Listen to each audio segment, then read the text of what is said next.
Thinking about when I was like coming out of high school to go play JUCO lacrosse to where I'm at now, it's just mind blowing. Gets in closer between the legs. Whoa! What is up, everyone? We're here in this park today to talk about this play.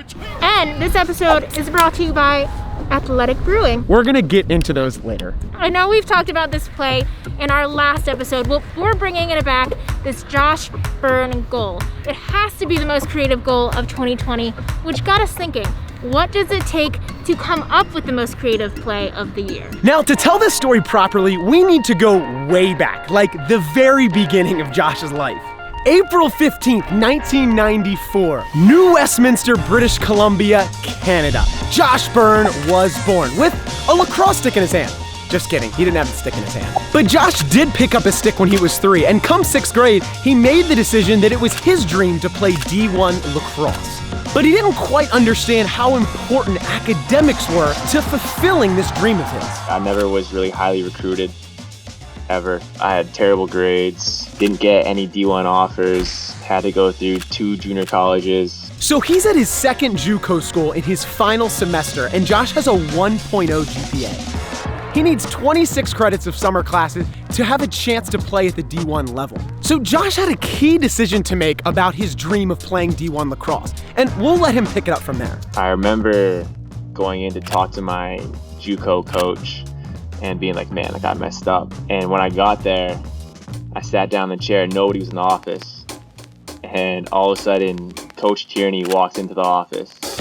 And I guess we'll just use the word inspiration.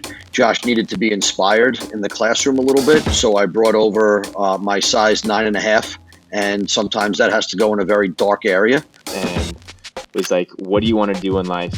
Because if you want to be successful, I can show you the way. If this, then that, right? So you needed to get this done if you wanted the dreams. While all my boys were out having fun, partying, I was literally just in a room studying, really locking down, and that was really the moment when I knew I would do anything to get to that next level.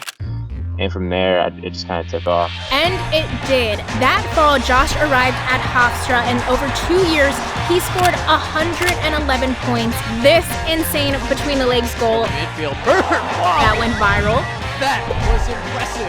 Was the first overall pick in the NLL draft, and in 2019 entered the PLL and took the league by storm. Byrne takes him around, and he slipped it in! Josh Byrne still manages to score. Byrne moves to the inside, runs right by, and scores. Makes his move wide open in front. Josh Byrne with the win. What a goal from Josh Byrne off a missed shot from Miles Jones. Number 6, Premier League lacrosse, Josh Byrne. Give it to him. Behind the back goal. Come on. Fields to Byrne. Wow. Keeper class. And down. They score. Josh Byrne, the Canadian, with the overtime winner. Which brings us to 2020, where he took his creativity to another level during the championship series. So let's break down his style of play and what makes him so different. So the first thing to understand about Josh is his range. What do we mean by that? Josh was the most consistent shooter from 10 to 15 yards out in 2019, and 2020 was no different. Gives it up to Byrne. Quick move to his left. Shot, goal. I know what you guys at home are thinking. What does his range have to do with his creativity? Well, we'll let him tell you. It's kind of like the same as basketball, right? So if you have that kind of like that mid-range jumper and you can hit that consistently, right, you're going to get guys playing a lot closer and a lot more aggressive to you, which then opens up the rest of everything else, those inside rolls, those face dodges, those hitches to get to the middle, because guys are so worried about that mid-range shot. So this is why it's a little crazy for me. Most other Canadian players can't shoot from mid-range like Josh can. Swivel the hips and the shoulders, fire low. Chaos lead by 5. So that covered Josh's ability to beat you from mid-range, which allows him to get creative inside. Which brings us to the next key point of his playing style, decisiveness. I like to try and think, okay, if I beat my defender with one move right now, and I say I sweep across the top and I score one, right? What's he thinking next time out, right? He's thinking, okay, man, I can't let him get top side. So now it's okay. I'm gonna show hard, I'm gonna go top side, jam him up, get underneath, and now it's totally just mind games. It's like playing chess. So I couldn't imagine being a defender in this league trying to stop Josh from dodging. But if that does happen, what does he do? A classic example is that one between the legs shot that I end up scoring. 15 to shoot. You see me, I'm rolling back and forth. 9 to shoot. Out of the final roll, I actually throw it into my right hand, which was something that I was practicing a lot coming up to the championship series. And I was thinking, man, I'm going to turn around and I'm going to righty sting this thing right now. But whoever was playing D on me, he played extremely good D and actually got under my hand.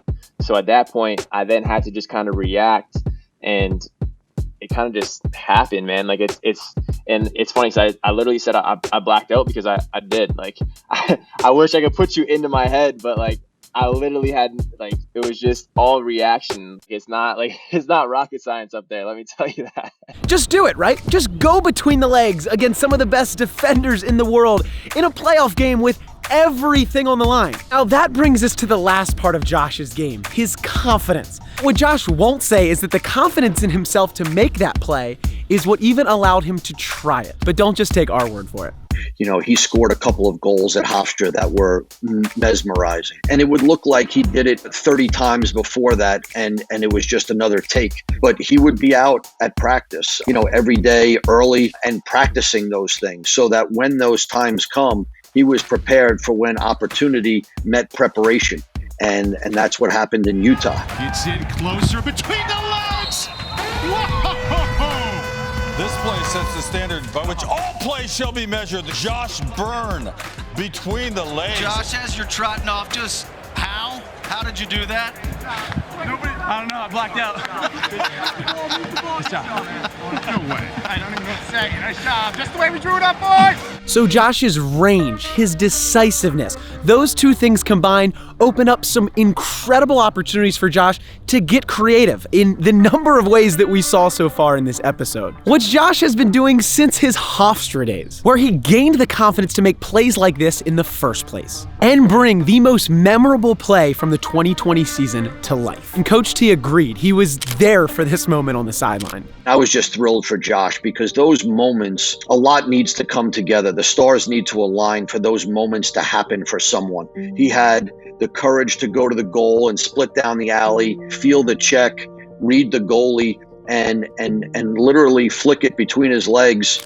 All those years of going through just like a mental roller coaster, trying to just even get to the next level, and then slowly getting to the next level, and then the next level, and then the next. That moment Josh Byrne deserved because of the things that he did 6 years ago, 7 years ago, the things that he faced. He got an opportunity to cash in on some of those tough times and enjoy that moment for himself. So we wanted to tell Josh's story through this specific play because it represents a special moment and feeling in our sport. There are once-in-a-generation players who evolve their game to be more creative and inspire others to do the same. You're probably going to see someone try the Josh Byrne shot in a game, whether it be a club lacrosse game, a youth lacrosse game, or a college lacrosse game. You're going to start to see more creativity. You know, Mikey Powell years ago, Gary Gate years ago, they had the courage to do some of these plays while the lights were on. Not many people do these plays while the lights are on. Josh has the courage to go ahead and do that. It really fuels me because it shows that at the end of the day, if I keep working hard, then there's really no ceiling.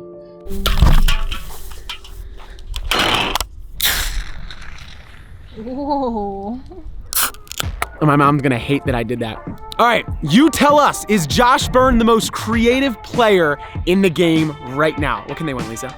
They will win a 4-button combo shirt. You know that sick shirt that has the 4 buttons on it? Yeah, the shirt that was inspired by the player that we spent this entire show talking about and whose story that we hope you enjoyed hearing this episode. Honestly, we have to credit Andy Towers for that shirt idea.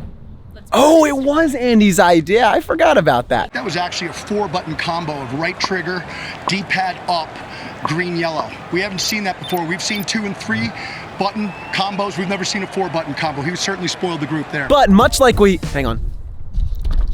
Got some athletic brew on the lens. But much like we told Josh's story this episode, we're gonna continue to do that on future Fast Breaks. So while you're down there answering that question on who the most creative player in the game is, maybe you think it's Josh and you're telling us why, let us know who you wanna see featured on another Fast Break episode. Also, make sure you like this video and subscribe.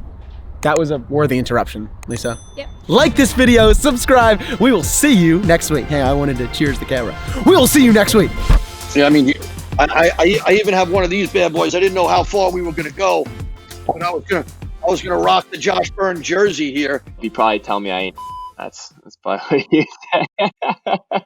Josh Byrne needs to work out because this jersey is a little tight.